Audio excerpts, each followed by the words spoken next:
friends to a podcast that's been described as emotional and terrifying. one guy even said it was So awesome it will shock you to the core. finally another podcast about Godzilla and all his giant monster friends. This could be the end of civilization. Yeah, probably. So join your hosts, KES and Slick.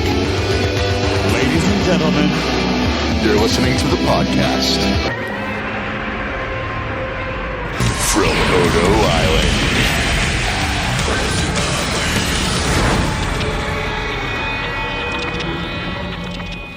Welcome to the podcast from Odo Island. Follow us on Twitter at Odo Island Pod. I am very much so KES, and with me as always is the Elliot Stabler to my Olivia Benson. Oh, Slick, how are you doing? I'm doing well. We said we would give a little warning at the beginning. I'm going to do my best to mask them, but I am dying from severe allergies. New England allergies are in full swing. Yep.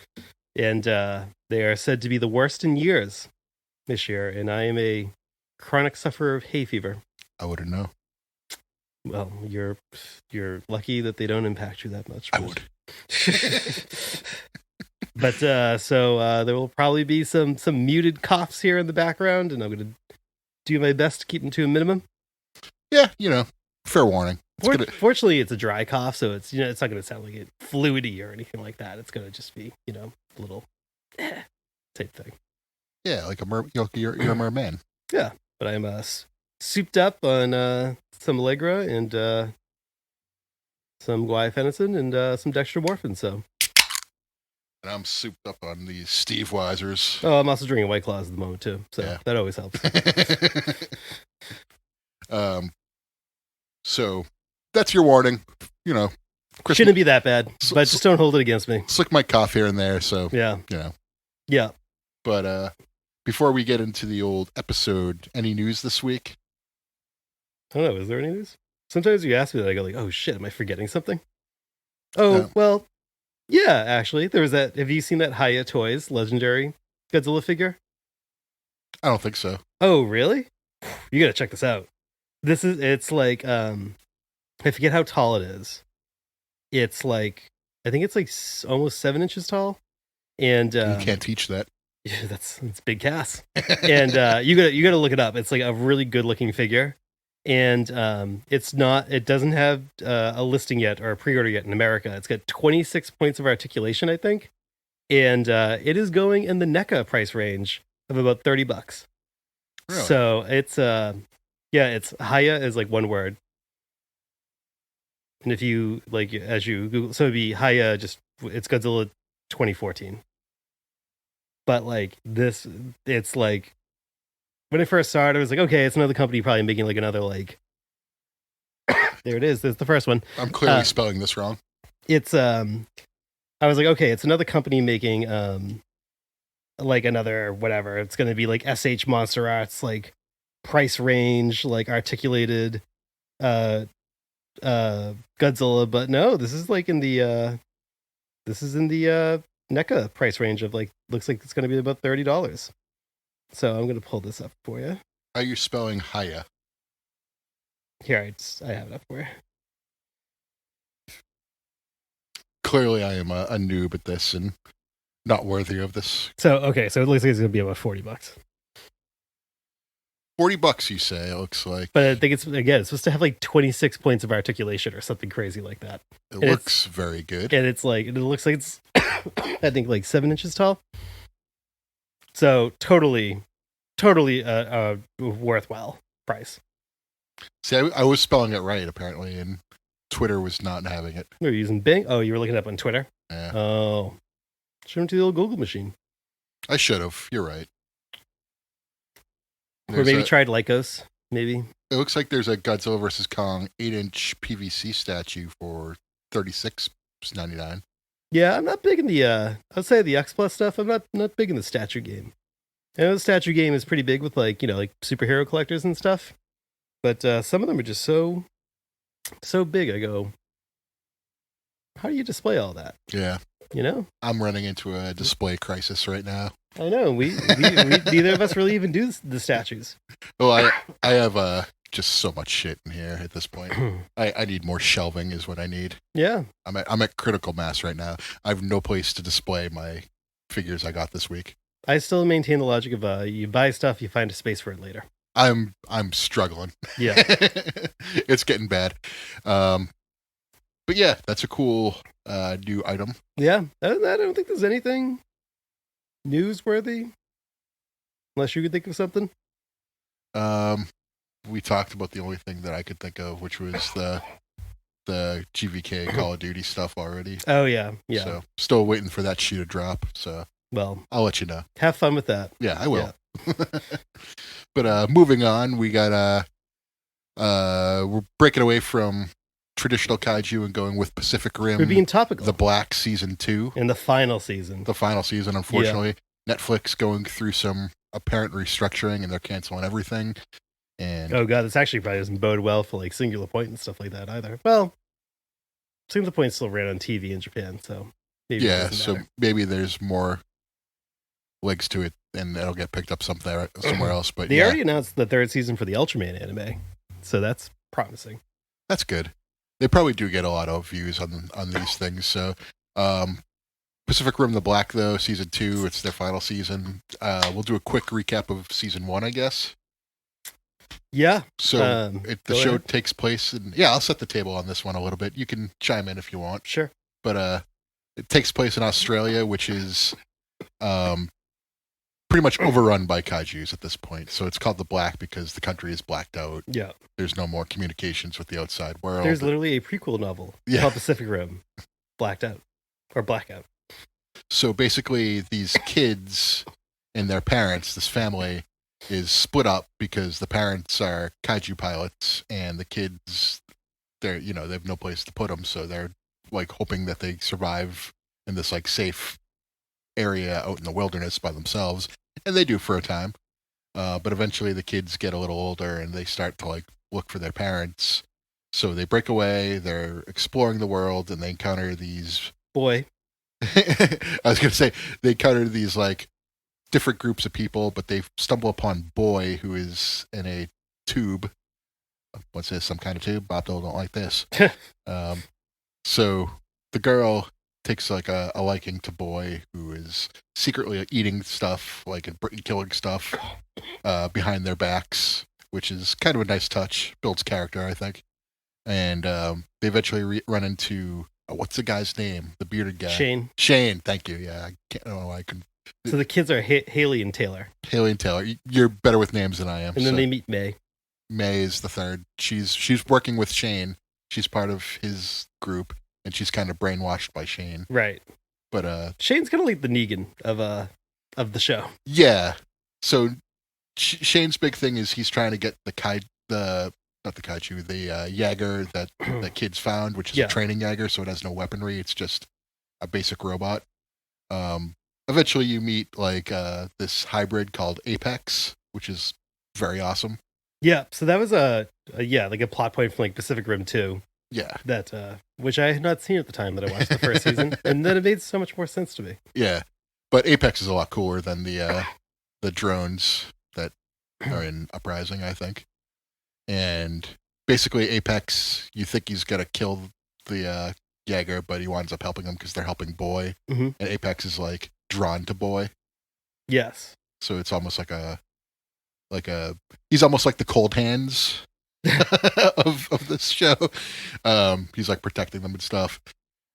Eventually the season ends by the Copperback, I guess is the main kaiju. They finally have this big blowout and the Jaeger kind of gets torn to shreds. Boy becomes a kaiju and they fire a nuke into Copperhead and kill it. Yeah, that's a much more of the first season than I recall. Yeah. So I don't want to like go too far into it. This is like a quick recap. So and like it's basically like the kids are running away from Shane. They're trying to get to one of the cities to Sydney. I think Sydney. Yeah. Trying to get to Sydney. Yeah. To get to find their parents and stuff like that. So that's where season 2 picks up. So do you have any table setting you'd like to do for season 2? Very brief, but I'll say full disclosure. I asked you to pause it so that I could stand and record this episode so I could walk away from the mic while I cough. So that will be If this is a video podcast, it would look very funny because I'm standing, you're sitting comfortably. But I get the Indian style sit going, which I find very comfortable. yeah, well, I don't mind standing. You know, it's good for you or something. But yeah, no, the only table setting I really had was just Stand for something or fall for anything. I already mentioned that there was the prequel novel called The Blackout, which I did not read, but also this was done by Polygon Studios, and that's the same studio that did the Godzilla anime trilogy. Yep. Which I think would explain such the similar art style, I guess we'll say. They do look similar. Yeah. Yeah, I imagine Both it's all shows the look great. same platform. Yeah, Yeah. I actually think I thought it was maybe more so in this than even the first season and the Godzilla anime trilogy. Like, I actually thought some of the animation was kind of jerky. Yeah. Like, when it's not so much with the monster stuff, but like human characters, and the anime trilogy had this too. Like, I thought, I thought the human characters were fairly jerky, like in their when they were walking around and stuff. Like, it didn't seem very smooth to me. But Gotcha. that's, I guess, I don't pick up on that type of stuff until it's mentioned to me, and then I'll never unsee it. So yeah, but I mean, I don't know. That's all I really got for background. We already said it's the last season, so our thoughts. Overall, I thought this was like way better than the first season, and I really liked the first season. I thought the first season was like a very good foundation for like a very compelling story, Mm-hmm. and I thought season 2 delivered big time, in my opinion. Yeah, I liked it. I think I liked the first season more. I guess maybe breaking this up, like we don't have to go like episode by episode, but maybe like breaking this up into like chunks, like the beginning of the series. Like, I felt like the first like 2 or 3 episodes where it's a lot of like Haley saying, like, so Boy's unconscious from the end of the first season. She's like, we gotta do something for Boy. There's a lot of conflict between the three on what to do with Boy. Yeah, but it's like all the dialogue is Haley like, we gotta do something to help Boy, and May and Taylor both just like, let's leave him, let's kill him. No, we can't do that. We gotta help him. Okay, we should kill him though. Okay, but we're gonna help you try to find a way to help him. What's the kid's name again? Boy. No, May. What's that? Oh, Taylor. Taylor. Thank Yeah. you. Very unlikable in the first couple. In the episodes. first couple of, yeah, exactly. I was like, he doesn't say anything other than just like, no, we should just kill him. There's just a lot of conflict, a lot of brushing off the girl, and May just being sort of like the dark tweener, that like, the emo tweener that she is. Haley is, I think Haley is likable throughout. I think she was probably my favorite character. She gets a little annoying in there. Well, you know, she had these like 2 people who just wanted to kill her adopted brother. You know, I agree. I'd be frustrated too. For I was gonna say it's fair, but I think those 3 characters all give me a little bit of like, oh come on, like in their storylines and their behaviors. It all gets resolved at the end, and I don't feel that way at the end. Yeah. But in the first couple episodes, there's a lot of conflict between them. Yeah. And so I think where it starts to get really good is once Shane finds them. Yeah. Okay. Yeah. Okay. So before we get to Shane, I guess the overall villains of this are the sisters. Yes. Which I like. It's so weird, I think, for Pacific Rim, but I actually thought it was like a pretty cool concept. No, I like the heel group, the sisters. I think they're a really solid mystical evil entity in this whole grand scheme of things. It's more or less based in reality. But it also feels very anime. Yeah, that's true. But like once Shane finds them and everything like that, he like unmasks one of the sisters, and he's like shocked by what he sees, and I'm like, it's the mom.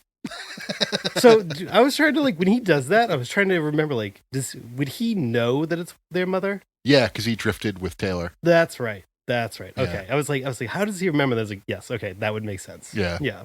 So when I saw that, I was like, okay, I see where this is going now. So the mom becomes one of the sisters, and she's completely like brainwashed by them and completely in their like cult, and so she doesn't recognize her own kid. So there's a big arc where Shane drifts with her to break her free from her own mind, and again, very anime. Yeah, and I thought this was like a really cool story arc because like I wasn't expecting it at all, because like Shane was kind of like a heel character. Yeah, and he kind of makes this very like magnanimous face turn here, where he's no longer like a bad guy. He's more or less like a misunderstood. I almost want to say really good guy at the end. Yeah, he's trying to, even though he was like May was like never really his daughter. He kind of like stole her and like kind of brainwashed her into thinking he was her father. Yeah. And now he's like all of a sudden trying to be like the good father, like towards the end. But like he even kind of pre-plans it too, because like he gives his little lackey there May's memories. Oh yeah, like a little flash drive. Yeah. So before he goes in and does it, because like he knew there was a good chance he wasn't making it out, and spoiler alert, he doesn't. Yep. So he sacrifices himself so that the mother can be freed from the sister's like hold on her, basically. Yeah. So we didn't mention like this is only 7 episodes. Yeah. This season, and like I think that's all well and good. I thought like some of it like resolves like way too quickly and too convenient. Like Shane, like you just said, Shane turning heel to face is like that. You know? Yeah. He's just like he has like one conversation. And he goes, "All right, well I'm gonna do this thing," and then Loa, the AI, and like the Jaeger is like, it's probably gonna. I know. And I was like, is he gonna die here? It's like, that's like kind of like an abrupt turn for this guy. So, and he does. Yeah. He sure does. Yeah. So it was an abrupt turn, and I wasn't expecting it, but I doesn't mean I didn't enjoy it. I was like, oh, that's awesome. Because like now we still have like 3-4 more episodes to go, and like, all right, so he's clearly out of the picture now. So it's more or less like the sisters are taking over as the bad guy group. So Shane's group still exists, but they're without Shane, so they're pretty much leaderless. So they see Apex walking through the desert by himself, and this is like the funniest scene to me. Like I busted out laughing when this happened. Like they do the thing where someone accidentally shoots at Apex, Yeah. and he's like looking over at them, and like so they're just firing like tons of their shit at him, and Apex just like tanks it and starts walking it away again. And then another girl fires a rocket, and a kid just looks at her and is like, takes his gun out, shoots her right in the head. And he's like, he goes like, he's like, someone's still in charge here. And I was like, Jesus, dude. So I busted out laughing at that, even though it's supposed to be taken seriously. I thought it was hilarious. And then you never see that camp again. Nope, and you never will, because this is the last season. They're done now, so that's unfortunate. But... Yep, that's your last memory of that camp, is that dude shooting that woman in the head. Yep. So that's how that group is doing. So hope things work out for them. It looks like they're in a good, stable place. Odds that group have become cannibals. maybe they've at the end of like season 2 for like the Haley Taylor May except boy story. Maybe season 3 is like, yeah, it's gonna be them becoming cannibals. they just somehow tie us to the Walking Dead and they become Terminus. But a good death, another good spoiler death, is like I thought was handled well. I thought was the mother dying. I was gonna say that's my favorite scene in the series. Yeah. But we'll get there, because there's an important thing the mom does. So they go to like the sisters' hideout, and they try to stop the ritual where they're trying to make Boy their messiah. So like earlier in the season, Taylor gives the sisters Boy and says, leave us alone. Like, you have Boy now, so just let us be. And so that sort of it's peak Taylor being unlikable. Yeah, that's sort of like where he was like king douchebag right there. Yeah. So they get their mom back, and they're trying to rescue Boy, and their mom's like, I can go in there and I can make this happen, because I know how they work, I know how they think, I'm one of them. So she puts her mask back on, goes back in there, and tries to save them, but eventually the sisters catch on to their plan, and sort of the ritual can't be completed, but Boy is still sort of becoming the messiah anyway. Oh, we skipped over that at the beginning. He's also like unconscious because like they bit him with like a scarab. Oh yeah. I forgot. Yeah, so there's like a big kaiju tick. A tick. Boy. Yeah, scarab. And same thing. But for quick context, So I just came back from New Orleans like last week, and on the plane, I watched this, and then I watched Moon Knight, and a scarab is a big plot point of Moon Knight. So I think that's just in my head. All right, I have not seen anything to do with Moon Knight, so. It's all right. I got about halfway through. Then I kind of tapped out. Yeah. But it was good at first. I'll probably go back and finish it. But anyway, that's our Raven podcast. shout out. But so boy's unconscious, so they're just about done with the ritual, but they stop it in time. And so like they're all involved with getting out of there and stuff too. But the mom basically is like sacrificing herself so that everyone can get out of there against one of the dogs who's like biting her, and she eventually kills the dog, but they come back and rescue her and get her out of there, but she's mortally wounded. And so they strap her into the AI, and it makes it look like they get to Sydney and they're reunited with their dad and everything's going to work out. We're all here together. And I was like, oh, that's cool. So they're going to go back in there and fight like the remaining kaijus and the sisters, like with the big unit. It's going to be an awesome blowout. Oh no, this was just a fantasy. Like she's dead. Yeah, that was a great little turn there, because I was like, oh, I didn't expect that. So I thought that was a really good. That was sort of like the spot of like the scene of the season. I thought was. And it's believable too, because it's like, you know, like she's got like this weird, because she's been like mixed with like kaiju blood, and the sisters, like, you know, she's got like this like weird scaly stuff going on. Look at her face, and I was like, okay, I was like, you know, now it's gonna be like her having to like adjust now, like living with like her husband and her family again, and like, you know, like what, like has there been like some weird psychological damage? I was like, oh no, just dead, she's just dead, okay. And they're like, we're glad you gave her like peaceful memories to go. And I was like, that's fucking dark. Yeah, it was super dark, but also like really well done. That was definitely the high point. I agree, high point. So that's what kind of put it over for me, was like, all right, this is a better season than last season, was just because of that, and the guy shooting the girl, which was hilarious, just out of nowhere. Yeah. I also really like the sisters as like the heels against them, because like I don't know, Shane's group just seems like, you know, it could be any story, but like the sisters more or less are like, they're like a cult and they're fanatics, and they have like mystical powers. It felt different. And they're humans who kind of look like kaijus, so I kind of enjoy it. Shane's group really did feel like Negan from like The Walking Dead. Yeah. That's like really what it felt like. Yeah. Or like the governor or something like that. Yeah. Like it felt like something that we have seen in pop culture, geeky sci-fi shows like a lot. Whereas the sisters, were a little bit more unique, and I liked like they have developed some like telepathic powers with the kaiju. Like they're like a real supernatural cult, because they've been mixing like kaiju blood with human blood. Yeah, and they're like, more malevolent too. Yeah, and it's like they felt like genuine, like a real threat. One thing we skipped to was the crazy hillbilly kaiju guy. Oh yeah, I made a mental note. I was like, we gotta touch on him briefly. So he has like the cure for boys' tick bite. And he's basically like bonding with kaijus and like feeding them and taking care of them. It seems that way for a while, but then it looks like the sisters show up, and then they sort of turn. Well, once they kill the food supply. Yeah, they kill the food supply. They're pretty much just like, oh no, they just liked you because you were feeding them. Yeah. Now you're not feeding them, so they don't give a shit anymore. Yeah. It's like they were never like your buddies. So that sort of ends him real quick, but he's a fun little side quests of an episode. Keeps urine in some jars. Yeah. And I like how he does like have the cure, and then he just gets like eaten, and the cure's just gone. Yep. And they're like, it's again another thing, just like, well, there goes that. Just like Shane's camp, there goes that. Yep. But that's a fun side quest in this series. So basically, at the end of the day, Boy turns back into a kaiju, but he's being controlled by the sisters. So the Jaeger and Apex are both like trying to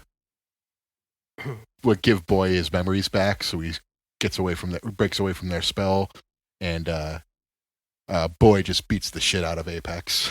Like it's like a horrible beatdown, because Apex is not fighting back at all. Right. And so like all he can do is just take it, and it's just like he beats him so bad that Apex, like they finally hold him down again and get his memories back to him, so he stops, but Apex is dead at that point. Yeah. He dies like in a little like kind of like his like last pose, like kind of like reaching his hand out for Boy. And like when he gets his memories back, that's like the first thing he sees is that. Yeah. But yeah, Apex, you know, pretty sympathetic for a kind of a one-note character there till towards the end. Yeah, he was, like I said, he was sort of like their protector, who was like a silent, like the strong silent type, you know. He gives him the arm with the cannon in the first season. So R.I.P. Apex. And then basically at the end they're making like a mad dash for Sydney, So they're trying to get there, but there's a I wanted to say like an F6, but that's not how they rank. Category 6. Category 6. There's a Category 6 kaiju, F6. which is bigger than Slattern from the first season. I think maybe as big as like the one from the second season or the second movie. I Yeah, forget. one of these movies had a Category 6. Yeah, so Category 5 Slattern was in the first movie, and then the second movie, they didn't talk about it, but it was 3 kaiju merging That's right. together. Yeah. So Category 6, fine, whatever. Same thing here. I thought the kaiju designs in this series, the second season, were much better than the first season. Way more diverse. I liked them in both seasons. I agree too. I think this season they were tighter, a little bit better, sharper. But I thought the Category 6 was their best monster of the entire series. Yeah. Oh yeah, definitely. Looked really cool. It was enormous. Like, there's a funny part where it's like where they are making the mad dash like to the Sydney base, and they're just like, hey, like we're it's a Gypsy, no, Atlas Avenger, right? That's the name of the Jaeger. I think so. Yeah, you're better at that. And then they're like, hey, like, it's us, Haley, Taylor. But like they don't mention that like they're being pursued by like a whole bunch of kaiju. They say, hey, we got a friendly kaiju with us. But they don't mention like they're being pursued by like a bunch. And like they leave that detail out and they're just like, oh, well, they're like lowering a whole bunch of kaiju here. All right, we'll fire a bunch of missiles at them. And I was like, you omitted a crucial detail there that maybe perhaps would have not gotten missiles shot at you. So they were like right outside of communications range, so something was probably lost in the translation. I don't think they said it. I think they handled it poorly. Yes, I mean, again, these are kids; they're not pros. Also, their dad's just been chilling there forever. Yep. Yeah, his niece says, "Oh, I keep looking for you." He was probably like, "Fuck, my family's back." That's what I thought. He's like, "Oh, I tried to go back for you." I'm like, what stopped you, dude? Like, your kid and their training Jaeger made it all the way across the country to find you. What was stopping you from fighting? Like, you don't seem like you're, like, incapacitated. Seems like you're actually in pretty good health. It would have been hilarious if he was like, kids, I'd like to meet Brenda. Yeah. He's like, brings her in. She looks nothing like their mom. And he's got, like, he's got 2 more adopted kids for her. And he's like, well... How long has it been, kids? It's been a long time, right? But just and like, I look at this guy like looking good shape. Looks like you've been keeping up in your haircuts. Like, doesn't look like you're strapped down here.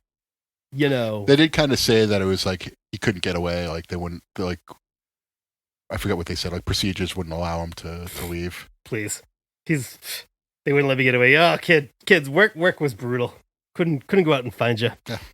I think he saw those kids coming, and he's like, fire the fucking missiles at those kids. He's like, I left that family behind. So eventually, like the missiles are fighting, hitting them. They're hitting the other. He's the worst dad. I'm not letting that go now. I don't know. Status Baratheon is giving him a run for his money. He's the worst dad. I don't know. I in fact want to go back and watch and see if we can see clearly who pulled the trigger on those missiles, because it might be him. It might be him. And if you just see a hand hitting a button, I'm going to say it's him. Status Baratheon did burn his daughter at the stake, though. Yeah, well, I mean, I guess that is probably better than a missile just blowing you up immediately, but it's in the same ballpark. Listener, right? Tell us who you think is a worse dad, this guy or Status. I tell you who's, all of a sudden Haru ain't so bad anymore in these anime movies. Haru is still the shits. Don't kid yourself. I mean, he did run out in the drizzling shits. He did run out in his unborn child. Ran out in his unborn child, just destroyed a newly rebuilt aircraft that they had, like they could have used. But that was for the greater good. No, it wasn't. It was selfish. This is because it was going to lead to Ghidorah just coming back. Listen, we already covered that shit twice. He was a selfish pussy. I'm glad he's dead. We learned that he's like actually somehow related to the father in this series. That'd be the best. That would be funny. He's the father at the beginning of the Godzilla anime trilogy. It's like, we'll call him Haru.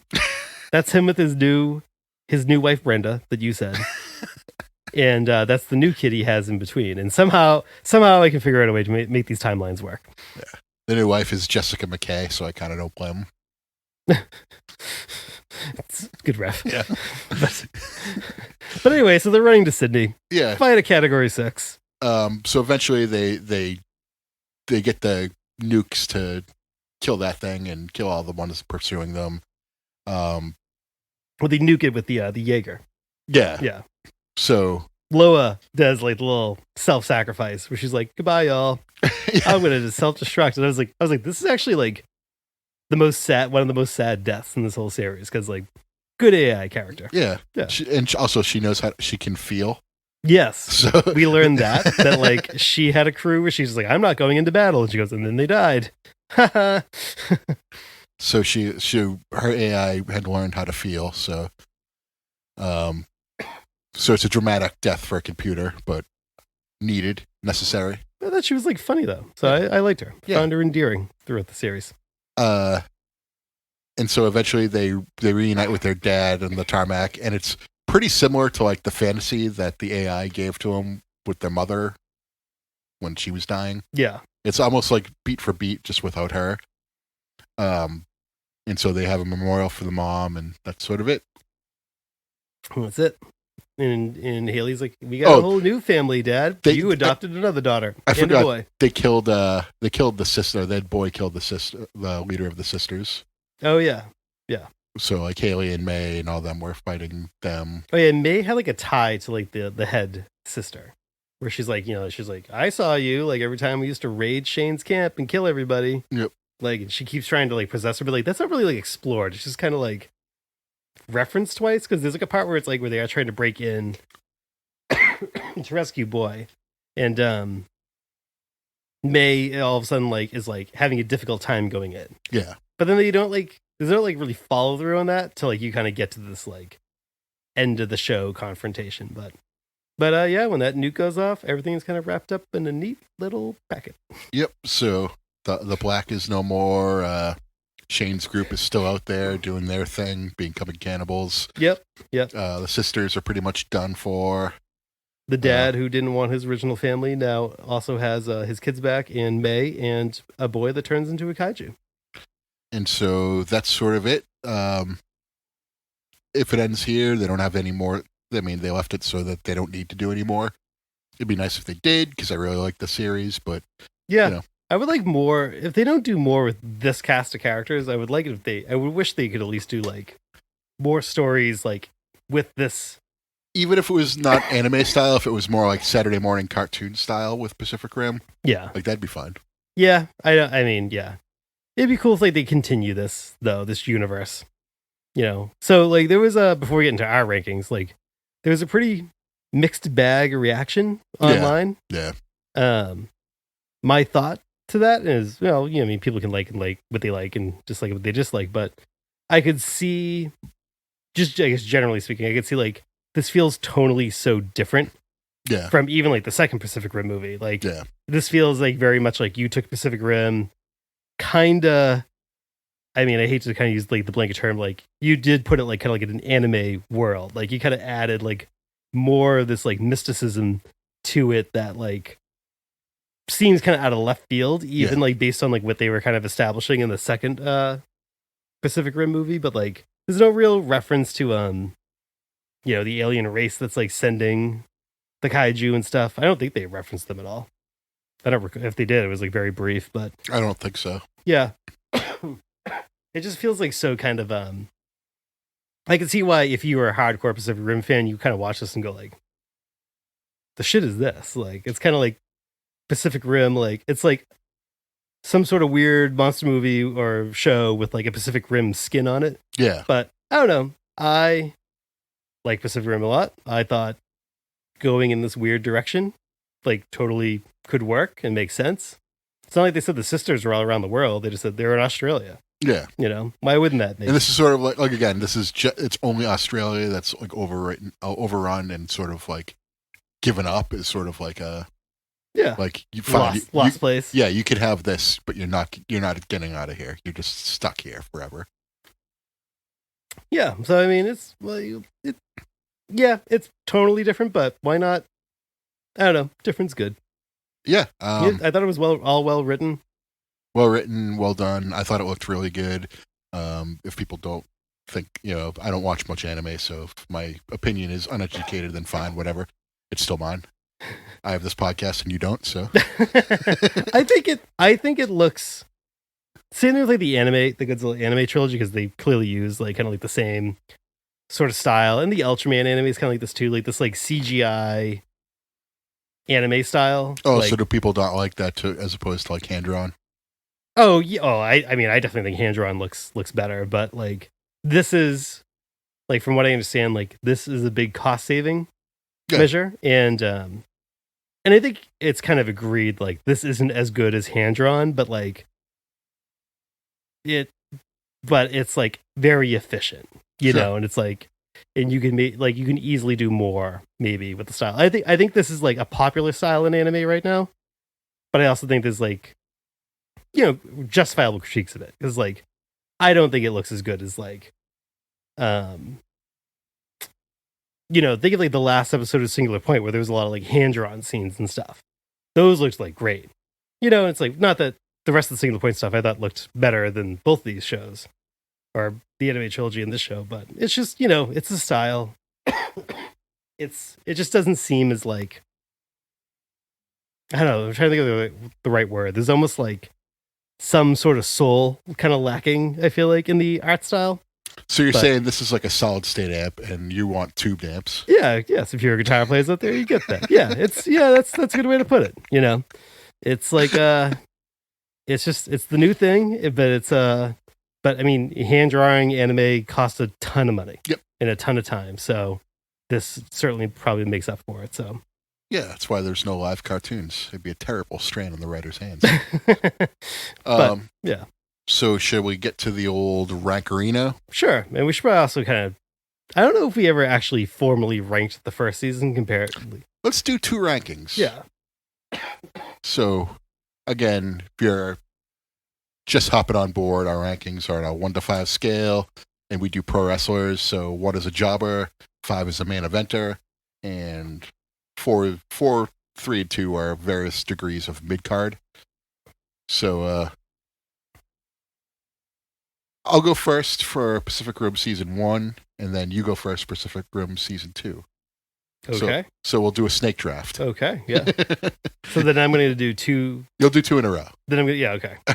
So for Pacific Rim, The Black Season 1, I enjoyed it. I didn't think it set the world on fire, but I also thought it was very solid and entertaining. So I'm going to give it a 4. I am also going to give the first season a 4, which I also agree. I also don't think it set the world on fire, but I found it to be very entertaining. Yeah. And so it's like a 4-star, but it's like a shallow 4-star. Like I try to think of like some of the other anime stuff in this area. It's a 4, but a good 4. It's a good 4, yeah. But like one thing that I did watch that we haven't talked about that actually you'd probably enjoy too is like I watched like the SSS Gridman anime, which I don't know if you remember when we were growing up. There's a show called Superhuman Samurai Squad. Yeah. So it's that. It's like, but it's like a new anime story in that world. And like I watched that and I was like, this is fucking incredible. So I thought, like, if we were reviewing that, I would give that a 4-star. And I would say, oh yeah, but that's like a high 4. Mm-hmm. So this is like the low 4. Yeah, season 1 to me.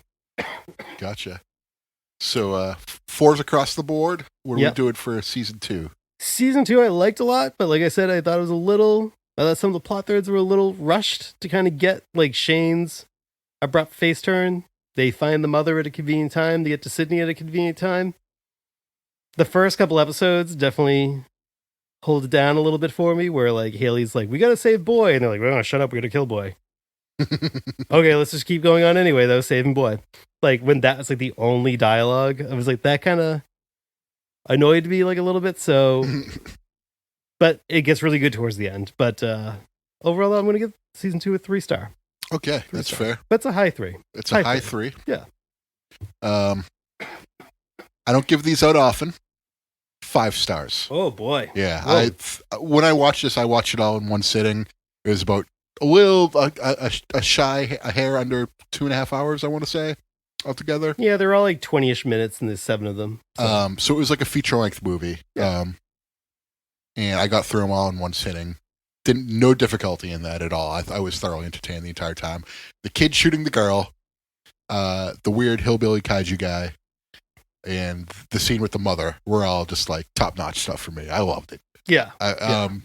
Some of the stuff was predictable, like when Shane's unmasked the girl and it's his mother. I was like, oh, yep, it's the mom. Like, Yeah. I saw, you see it coming from a mile away. Not necessarily a bad thing. It just made for a good story overall. They covered a lot of ground in a little time, where I feel like the first season, it was a lot of like. I feel like the first season was more like Game of Thrones seasons 1 and 2, and then the season was more like seasons 7 and 8, where they're just like flying all over the place and they're getting places super fast. And so I thought like this season covered a lot more ground in the same amount of time. Characters made unexpected turns, and we got a resolution that was not shitty. It was not a bad ending. So yeah, it did kind of feel like a video game where it's like maybe you didn't get the best ending. The best ending was the dream they gave the mother before she died. You maybe missed some key items along the way, so you got the second best ending. Yeah, it's very rare that we rate things so far apart. I know. I was actually thinking, I was like, what? I think the only thing that we were like probably this apart on was Godzilla versus Megalon, but I had to give it 5 stars by default because Godzilla versus Megalon changed my life. That and the animes. Oh yeah, we were far apart on. We were way far apart on that. But overall, like I thought this was just really good. Like I'm not hard to please. Just like I work a job where sometimes I can be pretty frustrated at the end of the day. So if I watch something that's even mildly entertaining that gets my mind off of it, then I'm probably going to like it a lot more. Yeah. So, but overall, yeah, I can't recommend this enough. I thought this was the best Pacific Rim story of all, including the movies. Oh yeah, I think these two series combined, I think, yes, this is the best story. Okay. Like the first movie, like It's a good first movie. It's a good like, popcorn movie. I would not call story a strong point of the first movie. No, it's monsters fighting. It's Transformers versus Godzilla. Yeah. No, I agree. Without any of the rights. This is the best Pacific Rim story. I think if you like watch them like back to back and like one viewing, it's probably a much better experience. Yeah. Yeah, just like I said, I just had a couple critiques with the second season, but I still found it very entertaining the whole way through. So solid thumbs up from us. I liked it a lot more than you did, but we still liked it a lot. Oh yeah, definitely. I think and again, you combine the 2 seasons into one, it's a great product. Yep. And maybe that's my final rating. I'll say if we're doing the 2 combined together, it's 4 stars combined together. All right. I think I'm gonna go. Well, this will be interesting now. Because Wow. I went up in my rating, but you seem like you're almost about to go down in your rating. Well, if you're combining the 2. I have to find the average, and I don't know where the average is. I'll just say, fuck it, 5 stars. Yeah, okay, yeah. I'll be Yeah, generous. strong 5. And now, hey, you got any fix? Sure did. Jim? I did. Who Thanks wants to to you. Who wants to go first? I think I went first last time, so why don't you go first? I don't keep track of who goes first. I'm guessing. One day it will be big enough where somebody will go through every single episode and see how many times that's accurate. Yeah, go for it. Well, that'd be funny. That's how we know we'll really have made We it. need our own stat geek. Yeah. Half a beer. Yeah, our own God, what's his name? The Major Pod. I know who you're talking about. The Oh my God, what's his name? He keeps track of he points out all the tall errors. guy, tall kid. Yeah, and he points out all the errors. The figures when they come out. Speed 30, something like that. D-freedom. D-freedom. We need a D-freedom. Yeah. Thank you. Yeah. So I got we all got Playmates figures this week. I got the GVK City Destruction playset. Mm-hmm. Playmates found a way to get me to buy the same Godzilla and Kong molds for the 4th time, but now they came with a nifty little cardboard playset. I'd say something about that, but then I look at my Kong collection and I'm just like, I really don't have any legs to stand on here. But they actually do really have cool paint schemes for the playset because like they're like orangey. Yeah, they both kind of gray toned as like a base, and then they get like orange like flames type stuff on them. So It's like daytime. yeah, it's like dusk. So like when they're fighting Apex Mechagodzilla. Although it's clearly not Hong Kong at all, just generic city. Oh yeah, but yeah, I mean that's probably what they were going for was that, but made no effort to make it look like Hong Kong at all. It's just generic city. So how much was it again? $25. All right. So you get 2 figures and a pretty cool cardboard city. Yeah. You sent me city a photo of the display. I think it looks all right. Yeah, it looks good. I mean, so I'll say this: the cardboard's a little thin, and I found it a little hard to assemble. But once you do get it assembled, it looks really, really cool. And like, there's like one building that's kind of like almost like a standalone building with like a top that you can build on it, and that will support like a figure on top of it. Interesting. So, so I have Godzilla and Kong from the playset fighting at the street level, and then I have the Hong Kong Lights Kong is like standing on top of the building that like can support a figure. Yep. And I was like, all right, this is cool. Totally worth $25 because you also, again, think about it. You bought 2 figures, and you get a playset. Yep. And the figures are like $10 a piece. So, totally worth it. New paint jobs. I'm going to end up with a 5th Kong whenever I find the one where he's got his like propeller from Skull Island. Oh yeah. I need that one just for the accessory. Yep. And then I'll have 5 Kong figures that all look very similar with just slightly different paint jobs and slightly different head sculpts. Well, I have 4 that looked very similar and come with different accessories. Wait, so you get 4? I have the same the 4 that. the 4 Oh, the NECAs. NECAs. The NECAs. Okay, yeah. But then I have just one of the Playmates, just the Axe one. Yeah, God, it's like I had such little Kong representation in my collection until like the last couple of years, and now so much of it is like Playmates and NECA, and they're like all the same figure. Yeah, it's quite comical. And wait, yeah, so now I get 4, and I get 4 of the Godzilla Bold as well. Yeah. I didn't think the Godzilla was particularly good, but the Hong Kong Lights Godzilla is outstanding. The Kong figures, though, on the other hand, I thought were really those are all really good. So I feel a little bit better every time I buy one of those. But I would say the Godzilla that comes with this playset is the second best after the Hong Kong Lights one. Okay. So it comes with another flame breath attachment, so you get that. Yep. So yeah, that's what I got. And I don't think I got anything else. Oh, my packaged J-Tail Godzilla from Super 7 came. Oh, right. My second one came with my Jason Tatum figure. You haven't seen the L-Tail? No, but I'm not. I don't know. I think the J-Tail's the whatever. Having 2 J-Tails, I feel very hard to. I don't feel very compelled to buy the L-Tail. Just like I don't feel compelled to buy all these like Shogun Godzilla variants that they're releasing as well. Yeah. But I haven't seen any in stores. I saw one back in the day, the original Shogun, and I asked you, I was like, do you want this? And you're like, nope. And I was like, all right. Yeah. then I saw it in person. I was like, because I mean, this is not like a humble brag, but I do have like an original Shogun Godzilla figure. Yeah. Like, and I think it's ugly and hideous enough. And it does look like a ghoulie. Yeah. I was like, why do I need more of these? But then I saw it in person and I said, all right, I'll do it. I understand. Yeah. I'm the same way with wrestling figures. I'll be like, I'm not getting that figure. And then I'll see it in person. And I'm like, I'm getting that figure. Happened to me with the Mean Mark Callis figure. Oh yeah. Yeah. That's an eye catcher when you see it in your little Target.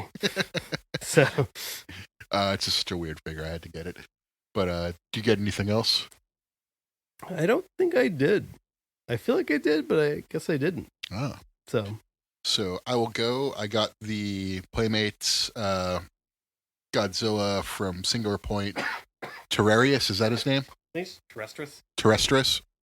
Okay, so this figure, very long, but awesome.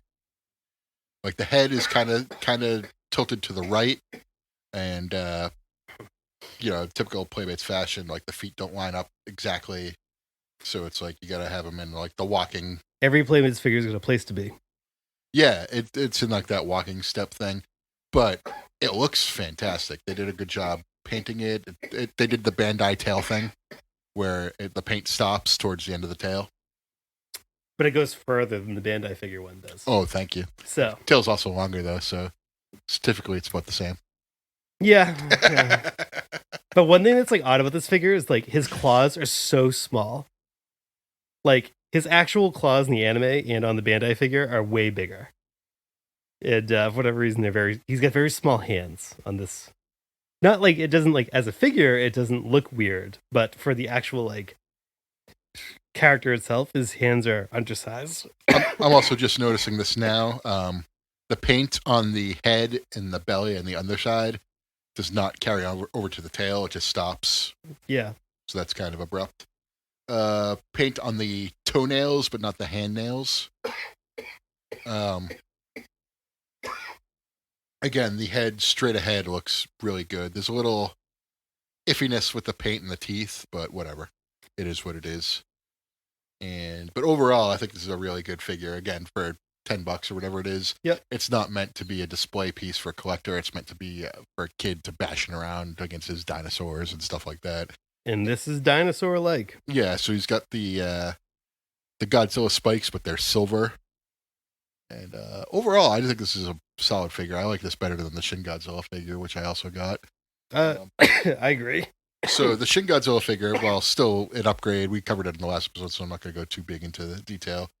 It's still kind of a little bit wonky, I guess is the best way to describe it. Yeah. Like, still good, like way better than their original effort, but like still a little bit like off. The paint is sort of like the main thing, like the legs, like it's very clearly they painted a line and then like a slab, and that was it.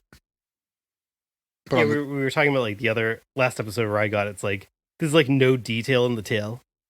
It's just kind of like painted off, like in the tip of the tail. Like unlike with like the first figure had like a actually really detailed tip of the tail. Yeah, so it does the Playmates kind of like flat, like not super detailed thing on my tail. Like it kind of like it looks like it's a little melted a little bit. You know what I mean? Like it does that Playmates weird thing. And so yeah, it's a little iffy, but for $10 you can't really complain. End of the day, I think if they put this out instead of the original figure, I think the stigma on Playmates figures would be a little bit lessened. Yeah, but I think they didn't really. I thought this was going to be like a statement figure and like we're going to remake Shin Godzilla. And while it's okay, no, it's still not very good. No, yeah. And, unfortunately, if you want like a really great Shin Godzilla figure, you're gonna have to pay some moolah for it. Yeah, although every Shin Godzilla figure apparently is really weird. So I don't know, buy a Bandai one. I guess like if like the closest thing is like the Shin Series 2 NECA version with the boys firing the beam. Like I would say go with that. That's probably your best bet to pay the least amount of money for a solid Shin Godzilla figure. Yeah, or I think the Bandai Movie Monster Series ones are they just don't have like a ton of red paint on them, but everything else is good with them. You can even buy the mini one for like $9. But I just feel like Playmates should just stay away from Shin Godzilla. Don't go near it anymore. You took 2 cracks at it. Your second one is okay, but time for you to stay away. I would call time it to stay okay. away. Yeah. That's a tough. Although I would like it if they released like figures of the other forms. Yeah, I don't know. I'm nervous, but yeah. And if they scaled it with this figure too, so like the other form is a little bit smaller. You know what I mean? Yeah, I mean, hey, they did Terrestrius well. Terrestrius looks really good. It's enormous and it's got a huge tail, so it's gonna be very difficult to display. But like I said, this is meant to be a toy. Both of these are, so for $10 you can't really complain. Yeah. And that's all I got for figs. I mean, we could talk about the NECA Wolfman and Mummy figures I got. Oh yeah, I got that too. Yep. Thanks to you. But I haven't really looked at mine yet. So it's a good figure. It's a solid figure. It's same thing with the Wolfman. It's a solid figure. The Lon Chaney Jr. head looks like Vince McMahon. Oh yeah, I see that now. You said it. Yeah. He looks like he's going to welcome you to WrestleMania.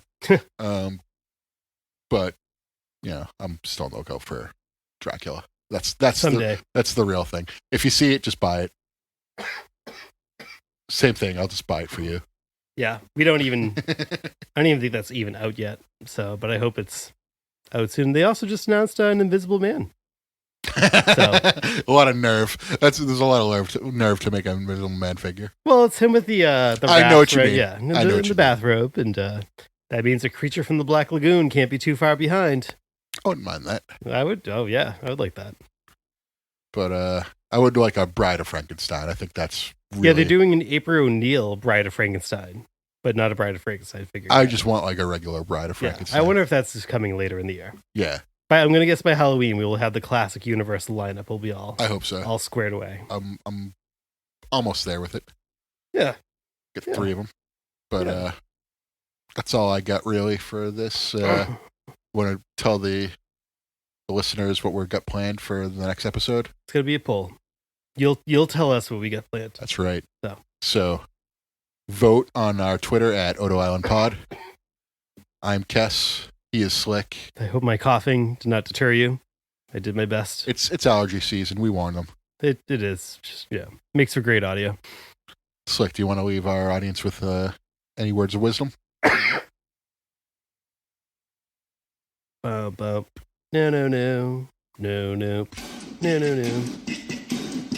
Sweet leaf.